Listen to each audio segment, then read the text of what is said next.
It wasn't the 10-figure valuation that made her heart pound, nor the crisp new issue of Forbes with her face on the cover, resting on the passenger seat. No, what made Rosalind Devereux's breath catch in her throat was the sight of the familiar ivy-draped iron gate of the Roth estate. 5 years. 5 years since she'd fled this place in tears, branded as a woman with no ambition. Her ex, Gideon Roth, had predicted she'd amount to nothing more than a footnote in his very important life. Tonight, she wasn't just returning. She was arriving as the headline. The air in the Roth family's formal dining room was always thick with the scent of roasted duck old money and unspoken expectations. It was a suffocating perfume, one that Rosalind Devereux had been trying to ignore for the better part of 2 years.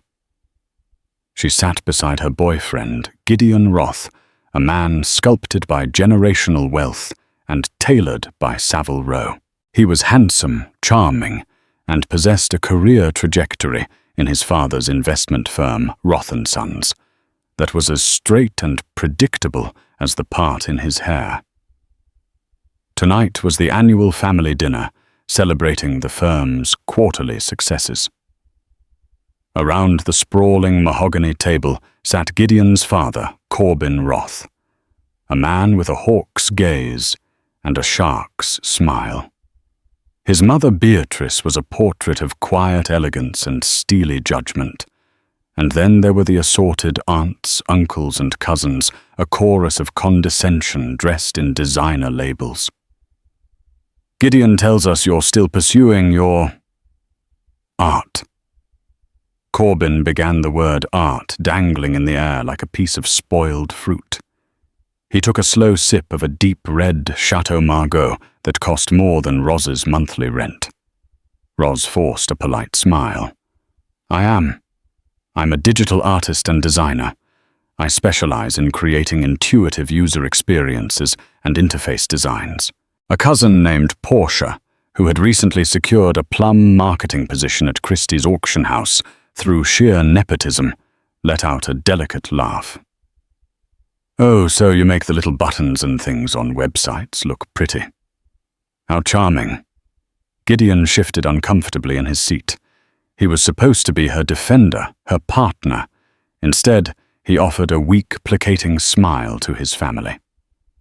It's more complex than that, Portia. Roz is very talented. Talent is one thing, Gideon Corbin interjected, setting his wine glass down with a definitive click. Ambition is another entirely. Roth & Sons just facilitated the multi-billion-dollar acquisition of a robotics firm. The men who run it, they have ambition. They are building empires, shaping the future. They aren't doodling. The word hit Roz like a physical blow. Doodling. It was the ultimate dismissal, a contemptuous wave of the hand that reduced her passion, her skill, her entire world into a child's mindless pastime. She spent countless hours, often late into the night, not just making things pretty, but architecting seamless digital journeys. She studied cognitive psychology, color theory, and user flow with an academic rigor that would rival any business degree. Her work was a complex blend of art and science, and he had just called it doodling. She looked at Gideon, her eyes pleading with him to say something to defend the countless hours he'd seen her pour into her portfolio, the passion he'd claimed to admire. Gideon cleared his throat. Father, what I think you mean is that Roz's career path is less traditional.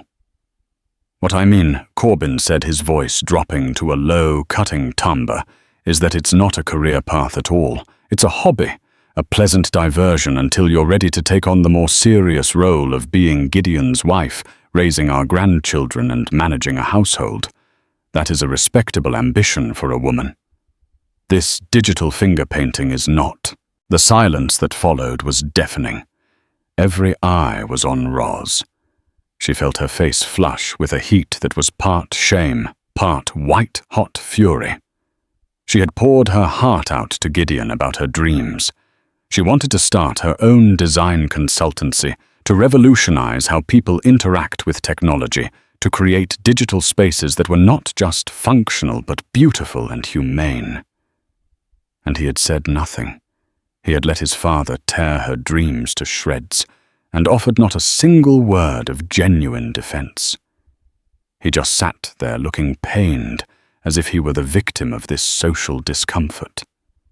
That was the moment the illusion shattered. She wasn't his partner. She was his accessory. An ornament he was willing to tolerate as long as she didn't clash with the decor of his predetermined life. Her ambition wasn't the problem. The problem was that her ambition wasn't his ambition. It didn't serve the Roth dynasty. Slowly, deliberately, Roz placed her napkin on the table.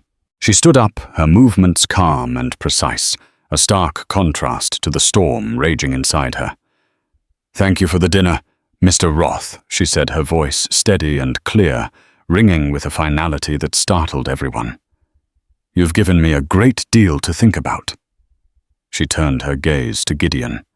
The hurt in her eyes was so profound, it was almost a physical thing. "Gideon, walk me out." It wasn't a request. It was a command. He followed her out of the oppressive dining room and into the grand marbled foyer. "Roz, I'm so sorry." He began, his voice a desperate whisper. "You know how he is. He's old-fashioned. He didn't mean it." He meant every single word she replied, her back still to him as she pulled on her coat.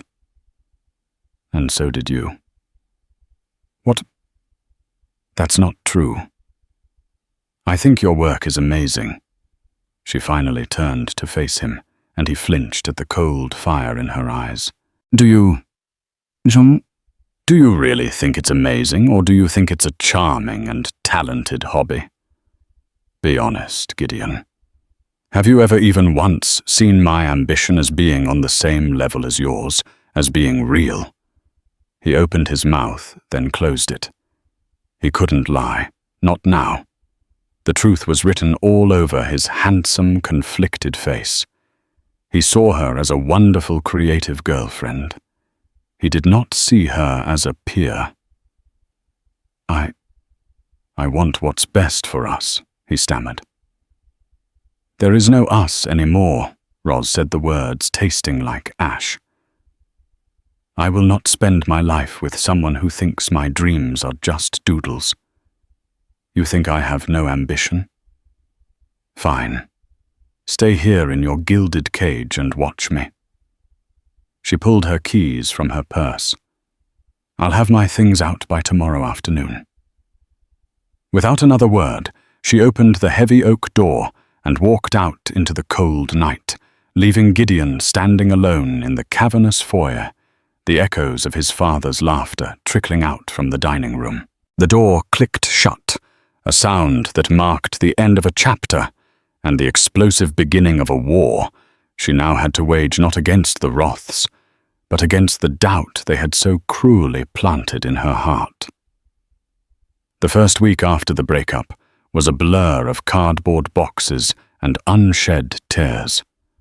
Roz moved out of the sleek, minimalist apartment she'd shared with Gideon and into a cramped third-floor walk-up in a neighborhood that buzzed with genuine life rather than the sterile hum of wealth.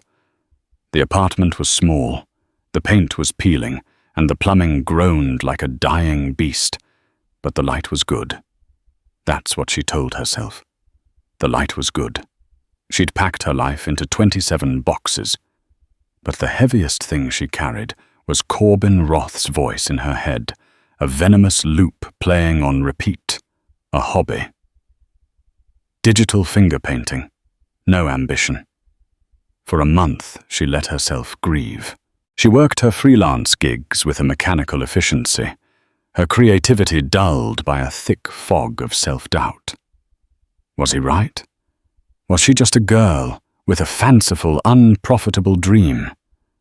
The world of high finance, of mergers and acquisitions. That was the world of ambition. Her world of pixels and prototypes suddenly felt small, frivolous, and crushingly lonely. One rainy Tuesday, drowning her sorrows in a lukewarm coffee at a local haunt called The Daily Grind, she was staring blankly at her laptop screen.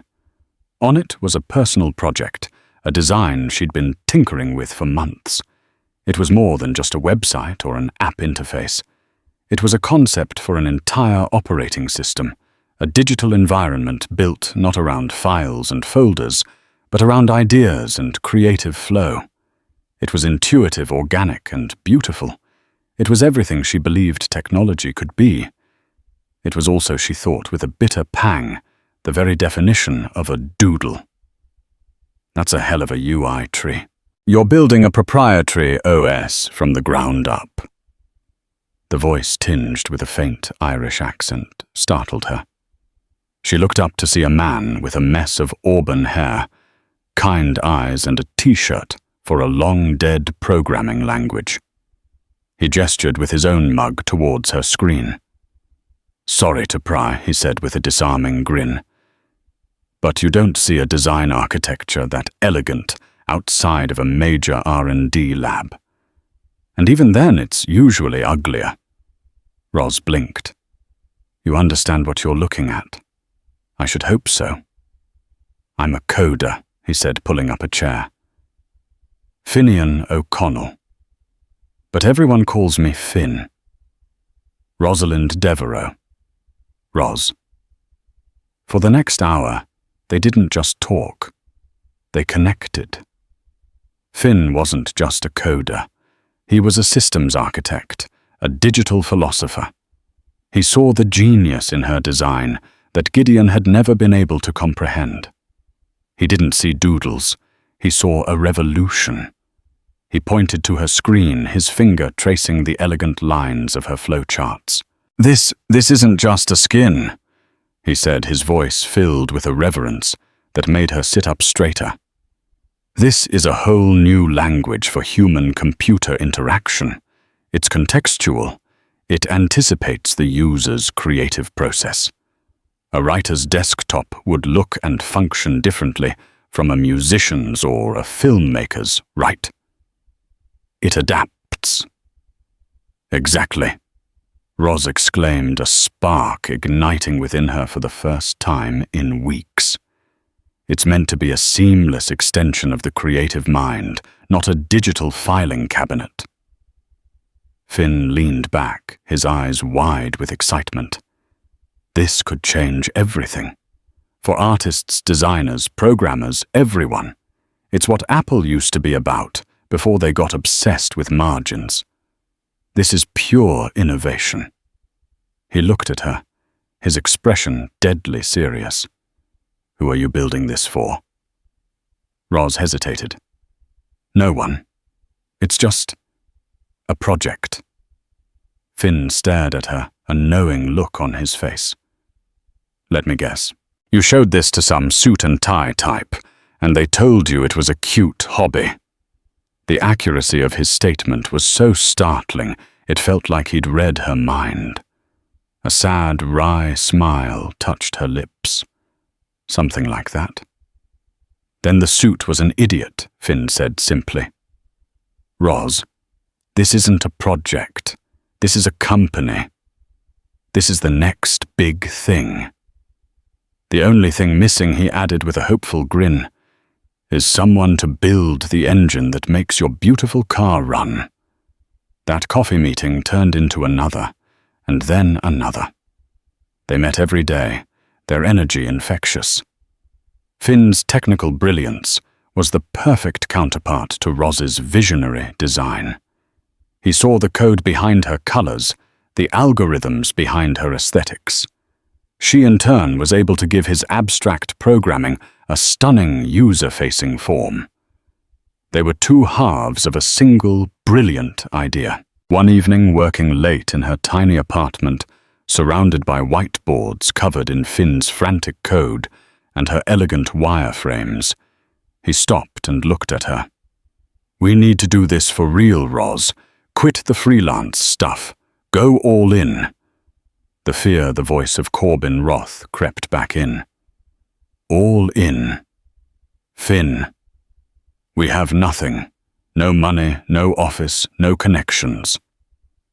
"We have this," he said, tapping the central whiteboard, where the name they'd chosen was written in bold letters. Etheros. Connections can be made. Money can be found. But an idea like this only comes along once. He could see the doubt warring with hope in her eyes. "Look," he said softly. 5 years from now, do you want to be designing pop-up ads for a living? Wondering what might have been? Or do you want to be on stage at the Apple Worldwide Developers Conference, making them all look like they're selling calculators? His belief in her was a balm on the wound Gideon had left. He didn't just see her talent, he saw her ambition and raised it. He wasn't afraid of it. He was inspired by it. "Okay," she whispered the word, feeling momentous. "Okay, Finn. Let's build an empire." They sealed the deal not with a handshake, but with a shared greasy pizza eaten on the floor of her apartment at 2 a.m. They pooled their meager savings, which amounted to just enough to cover rent and ramen for 6 months. They officially incorporated EtherOS LLC. Roz was CEO, the visionary. Finn was CTO, the architect. Their office was her living room. Their boardroom was her tiny kitchen table. They worked 18-hour days, fueled by cheap coffee and a burning, shared conviction. The fog of self-doubt that had clouded Roz's mind began to burn away, replaced by the white-hot intensity of creation. She was no longer just doodling. She was building her weapon, her masterpiece, her rebuttal. The world had told her she had no ambition. Now she was building it from scratch, one line of code, and one perfect pixel at a time. The next 18 months were a brutal, exhilarating, and often desperate marathon. The glamour of the tech startup narrative was a myth. Their reality was a relentless grind. Days bled into nights, fueled by an endless stream of instant noodles and the cheapest coffee they could find. Roz's apartment, once a sanctuary, became a chaotic pressure cooker of innovation. Wires snaked across the floor.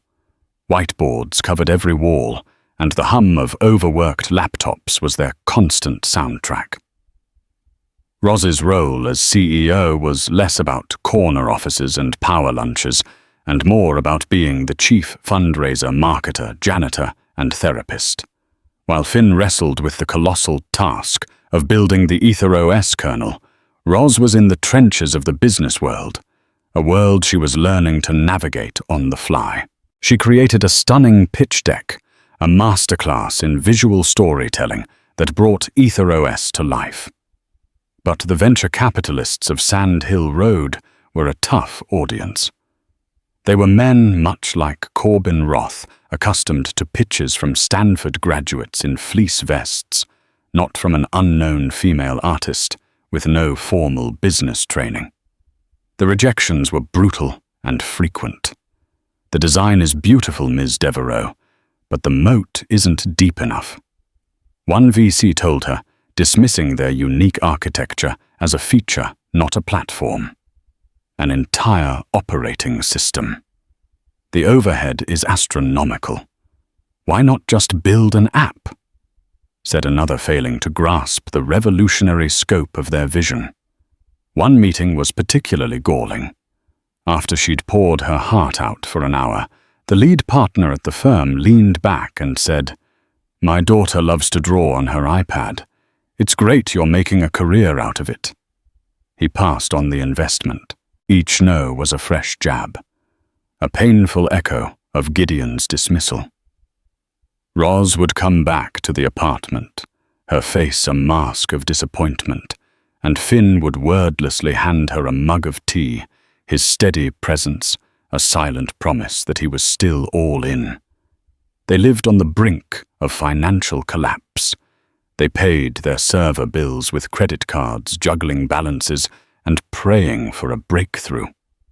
The breakthrough came not from a VC, but from a blog. Roz spent weeks cultivating a relationship with a writer at TechCrunch, not by pitching, but by offering genuine insights on design trends. Intrigued, the writer, a respected industry voice named Jordan Lee, finally agreed to a demo. It was a nerve-wracking video call.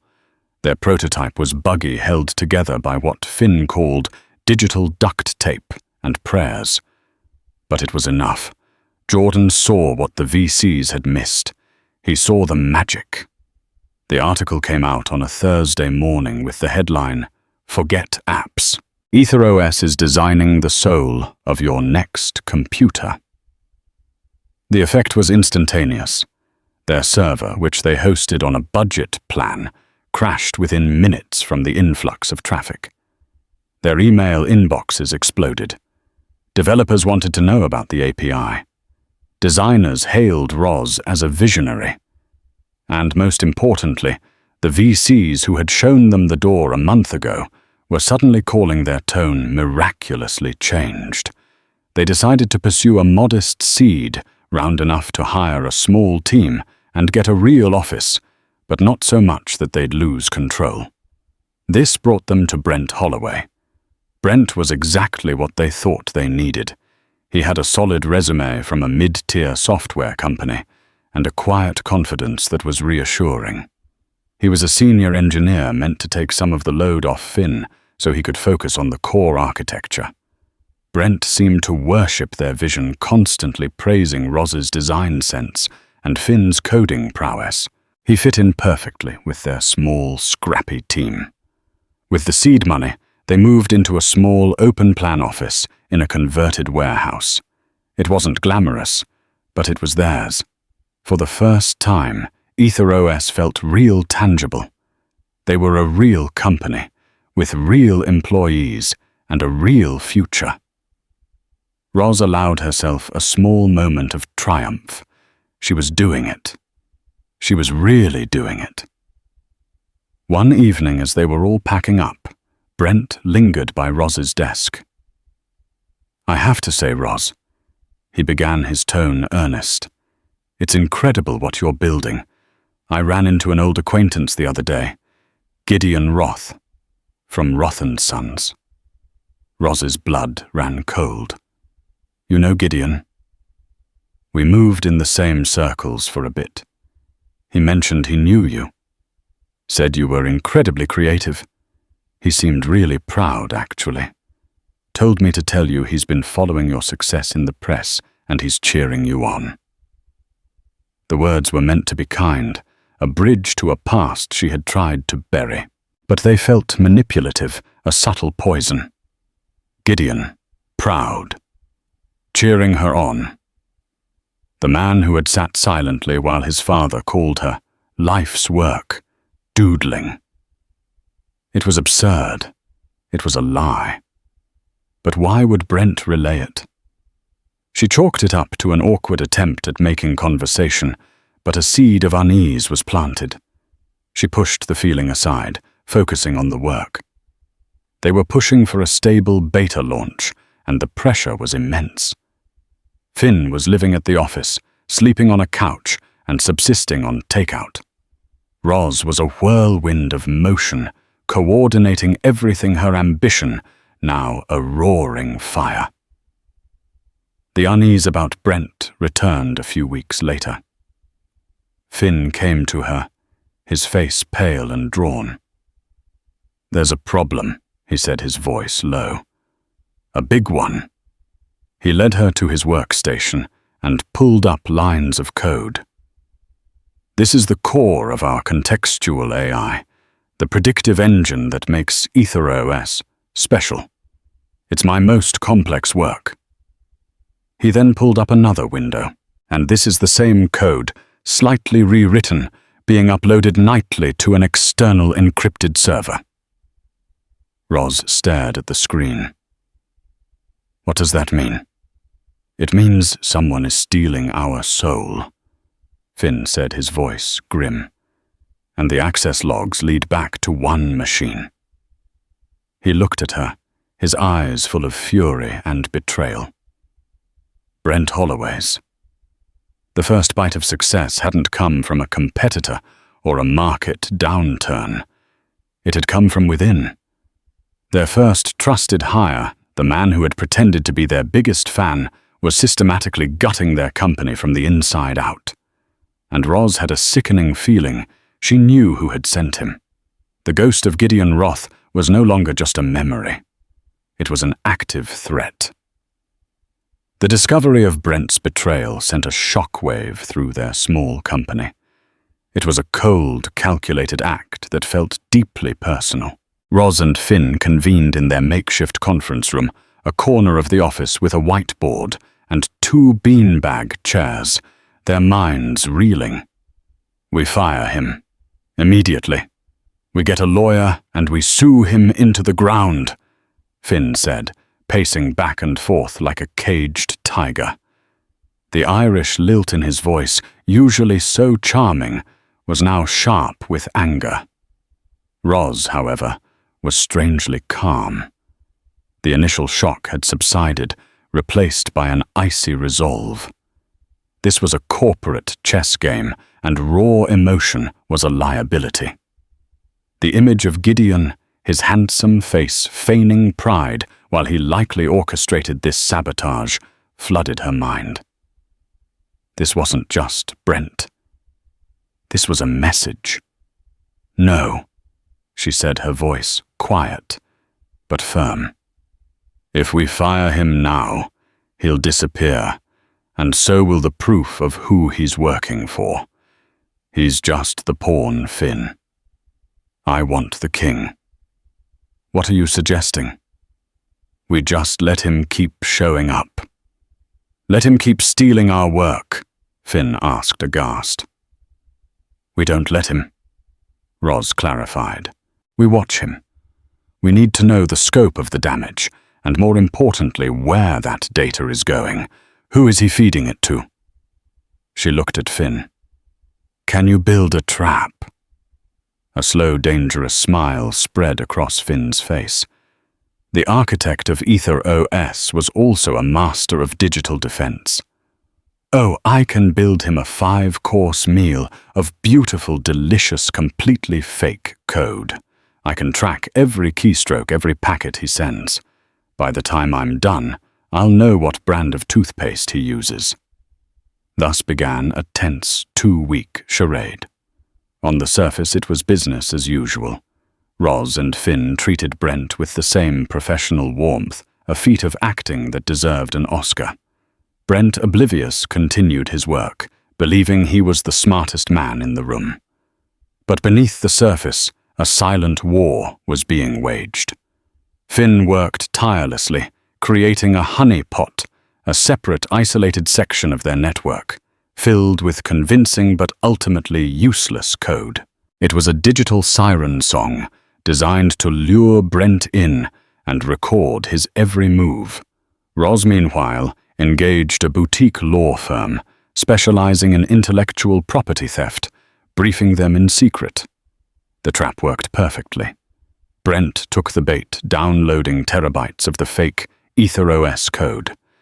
Finn's tracking software lit up like a Christmas tree, tracing the data packets on a journey that ended at a server registered to a shell corporation. It took their lawyer less than 24 hours to pierce the corporate veil. The shell corporation was funded by a subsidiary holdings company owned by Roth & Sons. The confirmation was a cold knot in Roz's stomach. It was Gideon, or his father. It didn't matter which. They saw her not as a competitor to be respected, but as a nuisance to be crushed.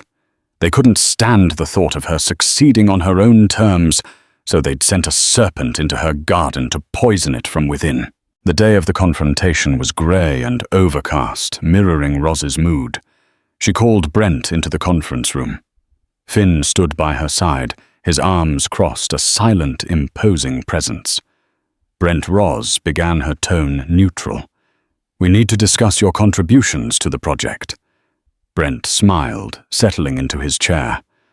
"Of course. I think we're making great progress." Roz slid a single piece of paper across the table. It was a printout of the server logs showing the data transfer from his machine to the Roth-owned server. Brent's face went white. The color drained from his cheeks as if a plug had been pulled. He stared at the paper, his confident facade crumbling into dust.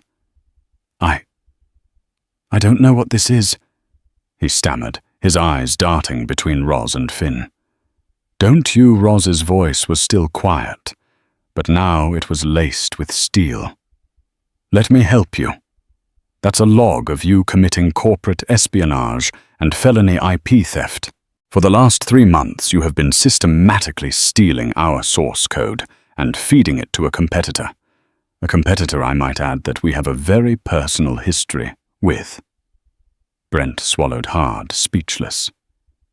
"You came to us under false pretenses." Roz continued, her anger finally beginning to surface. "You preyed on our trust.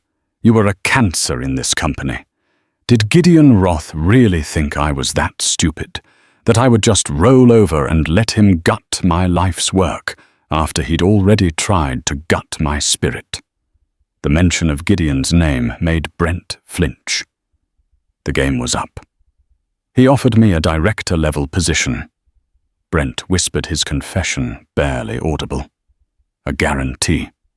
He said you were a flash in the pan, that you'd be bankrupt in a year. He just wanted the core tech." Finn took a step forward. "He wanted our soul, and you tried to sell it to him." Roz held up a hand, stopping Finn.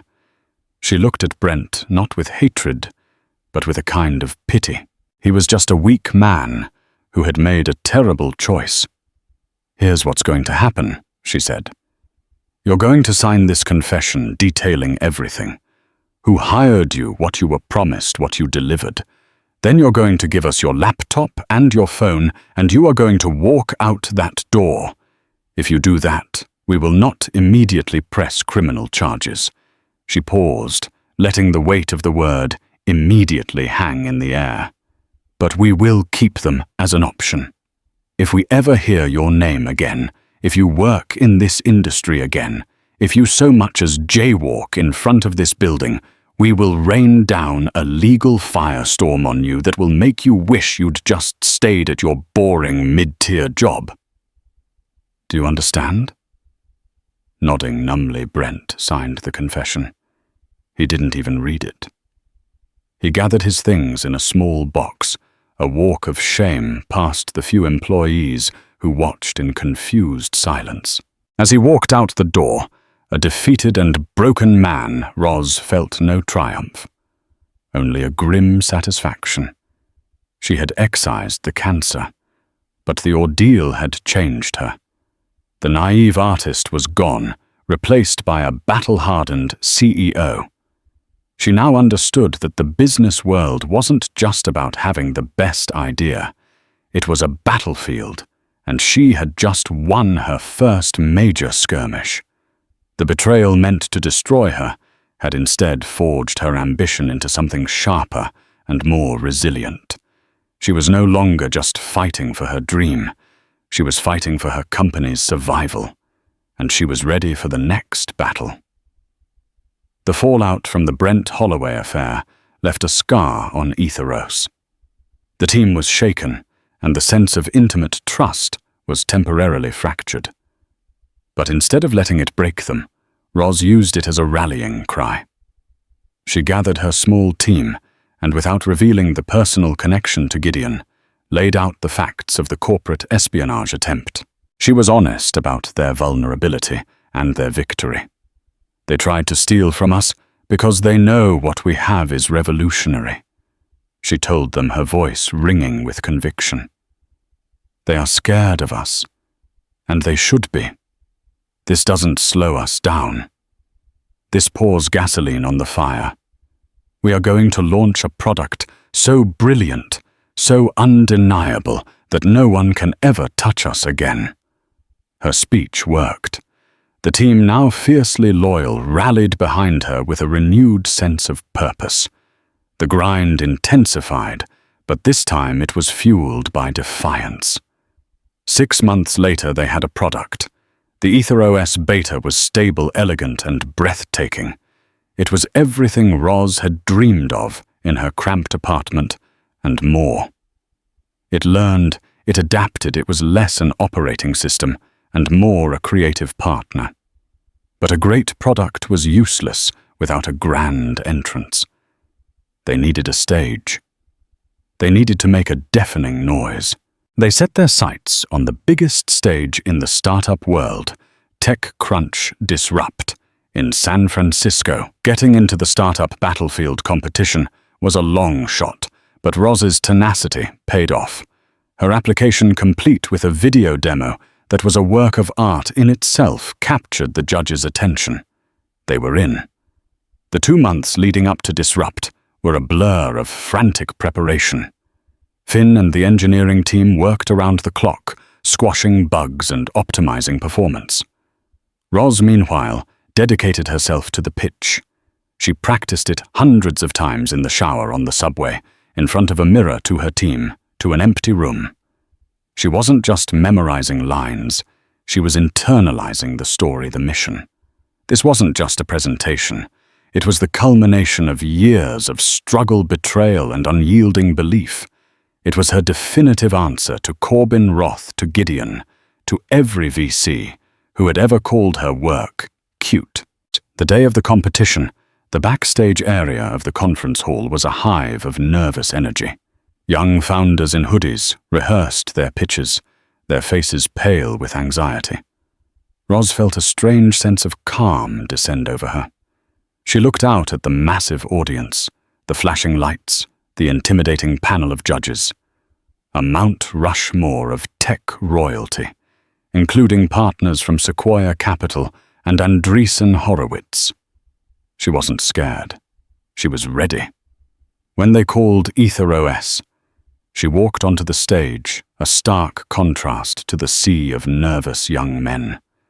She wore a simple, elegant black dress, her presence commanding.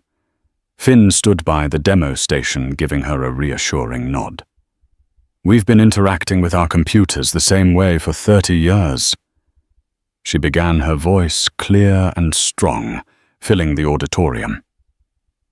With files, folders, and rigid applications. It's a system designed for accountants, a digital filing cabinet. But what if you're not an accountant? What if you're a musician, a filmmaker, a poet, a designer? Your mind doesn't work in files and folders. Your mind works in ideas. Your technology should, too." For the next 6 minutes, she held the audience captive. She didn't just describe Etheros. She painted a picture of a new creative future. She spoke of fluidity, of intuition, of technology that served the human spirit instead of constraining it. When Finn ran the demo, audible gasps rippled through the crowd. The OS flowed like water, transforming its interface in real time as he switched from a writing task to music composition to 3D modeling. It was seamless. It was magic. She ended the pitch with a photo of her first tiny apartment on the screen. 2 years ago, EtherOS was just an idea in a cramped room, born out of the belief that our tools shouldn't just be functional, but also beautiful and inspiring. Today, we're inviting you to join us in building the future of creativity. The applause was thunderous. The judges, usually stone-faced and critical, were visibly impressed. The Q&A was intense, but Roz was flawless. She knew every metric, every technical detail, every market projection. She answered with the authority of a founder who had lived and breathed her company every single day. When it was over, they went backstage, their bodies trembling with adrenaline. They didn't have to wait long. The moment they stepped off stage, they were swarmed, not just by press, but by the VCs. The same firms that had rejected her were now elbowing each other out of the way. To get to her, their business cards extended like peace offerings. The partner from Sequoia Capital, a woman named Annabelle Croft, who was a legend in the valley, cut through the crowd. "That wasn't a pitch, Ms. Devereaux," she said, her eyes sharp and appraising. "That was a manifesto. My office, tomorrow, 9 a.m. They didn't win the competition that day, that went to a predictable AI data mining company, but it didn't matter. They had won the war. The TechCrunch article that night ran with the headline, "Ether OS loses the battle, wins the war, stealing the show at Disrupt." The next morning in Sequoia Capital's famously understated offices on Sand Hill Road, Annabelle Croft didn't mince words. "We've reviewed your tech, your team, and the attempt from Roth & Sons to steal your IP," she said, confirming Roz's suspicion that in the valley secrets were currency. "We're not just interested. We want to lead your Series A. We're offering $25 million on a $200 million valuation." Roz and Finn looked at each other, stunned into silence. The numbers were astronomical beyond their wildest dreams. It was validation on a scale she could barely comprehend. Roz took a deep breath, the image of Corbin Roth's smug face flashing in her mind. "Thank you, Annabelle. That's a very generous offer." She paused, a newfound confidence settling over her. But given the clear market enthusiasm and the hostile interest from established players, we believe a $300 million valuation is more reflective of our position. Finn's eyes widened, but he said nothing, trusting her completely.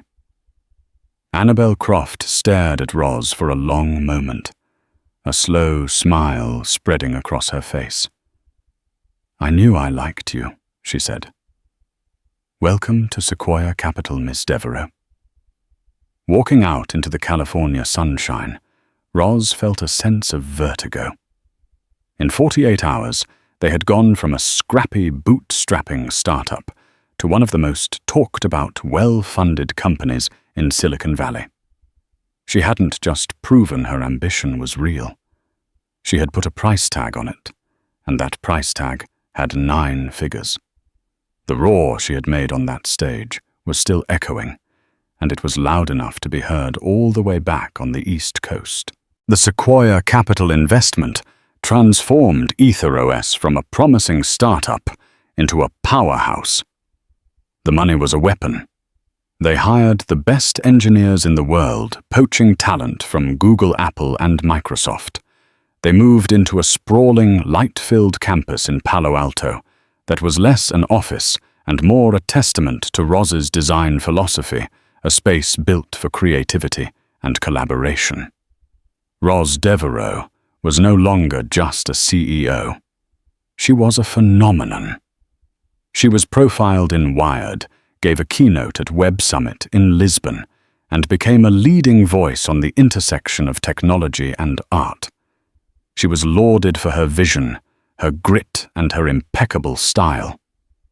The woman who was once told she had no ambition was now the poster child for a new kind of tech mogul, one with soul. With the company's explosive growth came immense pressure. But Roz thrived in it. She was in her element, making high-stakes decisions, guiding her team, and relentlessly pushing her vision forward. Her partnership with Finn deepened into a seamless alliance of trust and mutual respect. They were in every sense of the word, a team. It was on a Tuesday afternoon, a year after the TechCrunch triumph, that the ghost of her past finally materialized. Her assistant, a hyper-efficient young man named Owen, buzzed her on the intercom. "Roz, there's a Mr. Gideon Roth in the lobby to see you. He doesn't have an appointment, but he says it's personal." Roz froze her hand, hovering over her mouse. Gideon. Here, in her glass-walled office, in the heart of the empire she had built. For a moment, she was tempted to have security escort him out. But then a different impulse took over. Curiosity. And a cold, clinical desire to close this chapter once and for all. "Send him in, Owen," she said, her voice betraying none of the turmoil she felt. When Gideon walked in, she was struck by how little he had changed, and yet how different he seemed.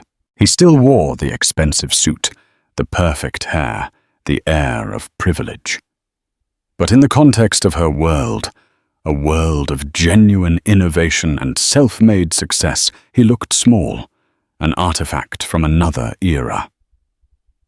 "Roz," he said, his voice laced with an unfamiliar mixture of awe and nervousness. "This place, it's incredible. What you've built is... wow." "Hello, Gideon," she replied, her tone cool and professional. She didn't stand. She gestured to the chair opposite her desk. "What can I do for you?" He sat down, looking deeply uncomfortable. "I know it's been a long time.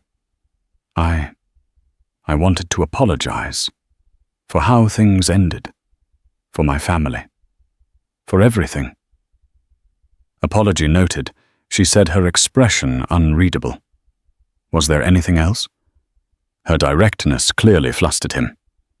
"Well, yes, I've been following your success. EtherOS is revolutionary, truly. And I was thinking, my firm, Roth & Sons, we're moving more into the tech space. We're looking to invest in visionary companies. I've managed to convince my father that what you're doing is the future. We'd like to be a part of it. We're prepared to make a significant offer to be part of your next funding round." Roz leaned back in her chair, a slow, incredulous smile touching her lips.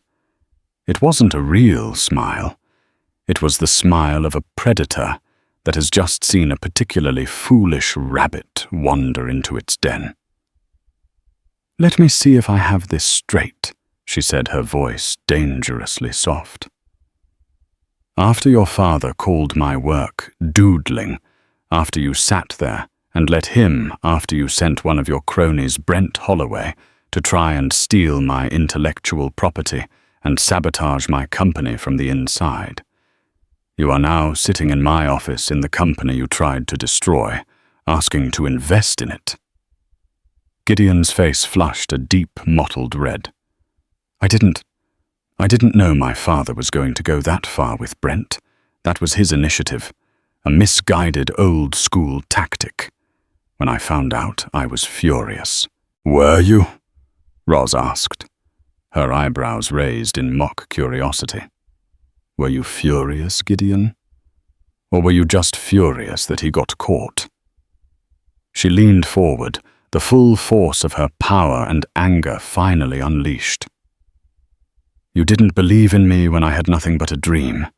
You stood by and watched your family try to tear me down. You thought my ambition was a joke. And now that my doodle is valued at over $1 billion, you come knocking wanting a piece of the pie. You don't want to invest in me, Gideon. You want to buy my forgiveness. You want to attach your name to my success so you can tell yourself you were a part of it all along." She stood up, walking around the desk to look out the floor-to-ceiling window at the sprawling campus below. "You see all this?" she said, not looking at him. "I built this. I built it with my own hands, with my own ideas, with my partner Finn, who saw a queen when you saw a court jester. I built it on a foundation of sleepless nights, relentless work, and the unwavering belief that what I was doing mattered. There is no room in this company for people who don't share that belief. There is no room for ghosts." She turned to face him, her eyes as hard and brilliant as diamonds. So no, Gideon. You will not be investing in my company. Not now, not ever. Your money is worthless here. Your apology is 5 years too late and $1 billion short. She walked to her office door and held it open. I believe you know the way out. Gideon stood there for a long moment, his face a mask of humiliation and shock. He had come expecting to leverage his name and money, the two things that had always worked for him. He had discovered to his horror that he was in a place where they had no value. He walked out of her office without another word, a man utterly defeated by a force he could not comprehend. As the door clicked shut, Roz didn't feel a rush of victory. She felt a profound sense of peace. The ghost was gone. She had faced him not as a wounded ex-girlfriend, but as the queen of her own empire, and she had banished him for good. The final shackle to her past had been broken. The call from Forbes came on a crisp autumn afternoon. They wanted to feature her on the cover of their upcoming 30 Under 30 issue, or rather a special edition. They were creating the new Tech Titans. They weren't just putting her on a list, they were giving her the entire cover. Rosalind Devereaux, the billionaire tech queen, who redefined ambition. The day of the photo shoot, Roz stood in a cavernous studio surrounded by lights, cameras, and a small army of stylists and assistants. They wanted to dress her in a severe power suit, a cliché of female executive strength. Roz politely refused. Instead, she chose a simple, elegant dress in a deep, vibrant blue, the signature color of Ether OS. She wasn't playing a role. She was simply being herself. As she sat there, the photographer calling out instructions, her mind drifted back. She thought of the oppressive dining room at the Roth estate, the sting of Corbyn's words, the hollow look in Gideon's eyes. She thought of her tiny, cramped apartment, the taste of cheap coffee, the thrill and terror of starting something from nothing. She thought of Finn, her unwavering partner, whose belief in her had been the catalyst for everything. She thought about the meaning of ambition. For the Roths, it was a rigid, linear path paved with money and power. It was about acquisition, about dominance. They had tried to force her into their definition, and when she'd refused, they had tried to break her. But she had forged her own definition. Her ambition wasn't about money, though she now had more than she could ever spend. It was about creation. It was about building something beautiful and meaningful, something that would change the world for the better. It was about proving to herself, and only to herself, that her vision mattered. The money, the fame, the cover of Forbes, they weren't the goal. They were byproducts of a passion she had refused to surrender. A few weeks later, a package arrived at her office. It was an advance copy of the magazine. There she was on the cover. Her expression wasn't smiling or smug. It was calm, confident, and direct. Her eyes seemed to look right through the lens, seeing something far beyond the present moment. That evening, she didn't go to a lavish party or a fancy restaurant to celebrate. Instead, she drove. She drove through the darkening streets until she found herself in a familiar, wealthy suburb.